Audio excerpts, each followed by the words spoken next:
ازيكم؟ طبعاً مفيش أم تقدر تستغنى عن البامبرز. استنى، ده مش إعلان.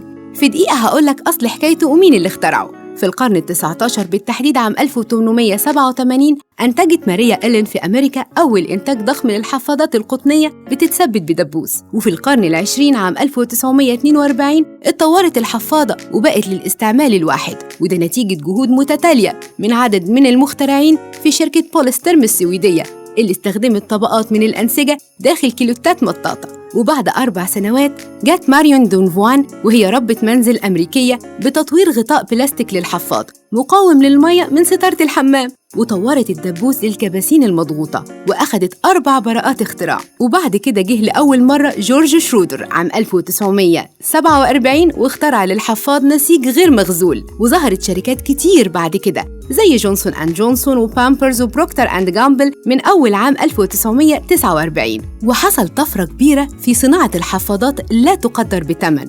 واتطور الحفاض أكتر عام 1984 لما تمت إضافة مواد فائقة الامتصاص للمية من بوليمرات الصوديوم لحد ما بقى شكلها دلوقتي ورحمتنا من البلل والعياط بالليل. بس خلاص،